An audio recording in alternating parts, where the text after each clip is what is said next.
Studio Kranti Chowk Alamnagar Madhepura. Music by DJ Umesh Sukhipur बाजार।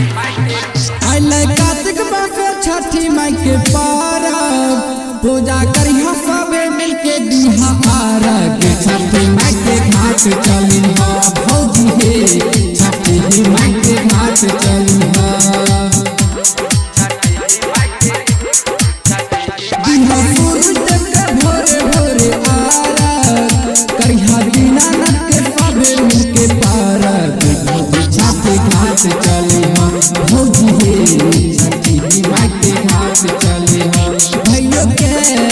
पंग लेके घाट जइहा छोटका नंदुओ के लेके छठी घाट जइहा आइले कार्तिक मास छठी माई के परब पूजा करिहा सबे मिलके दिहा आरग छठी माई के घाट चलिहा भौजी हे छठी माई के घाट चलिहा।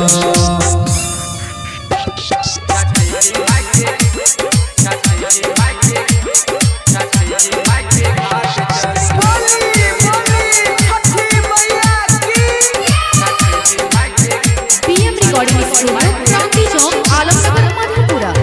सोनमुखी से खार कलैहा से बिना लियल ताब हे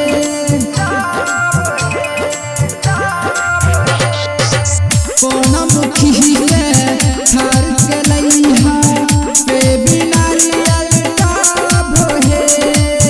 और लैहा खार के भौजी बादल टोटल समान हे खूब सुनर सजैहा डाला देखे गौआ में मचते हाला भौजी हे छठी घाट चलिहा भौजी हे छठी माई के घाट चलिहा भैया के पंग लेके घाट चलिहा छोटका नंदुओ के लेके छठी घाट जइहा आइले कार्तिक मास छठी माई के परब पूजा करिहा सबे मिलके दिहा आरग छठी माई के घाट चलिहा भौजी हे छठी माई के घाट चलिहा।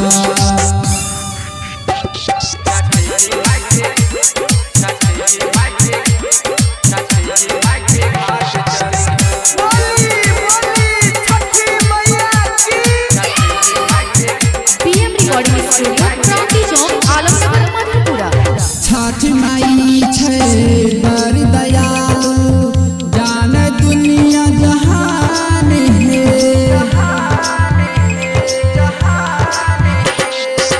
छठी माई छै बड़ दयालु जान दुनिया जहान हे कब भगवान के खुशी करे छै केकरो नहीं भुलावे छै मानी तो के लेके जइहा पानी में आफिक अफियानक मिली हबियन में भौजी हे छठी घाट चलिहा भौजी हे छठी माई के घाट चलिहा भैया के पंग लेके घाट जइहा छोटका नंदुओ के लेके छठी घाट जइहा आइले कार्तिक मास छठी माई के परब चलिहा भौजी सबे मिलके दिहा आरग छठी माई के घाट चलिहा भौजी हे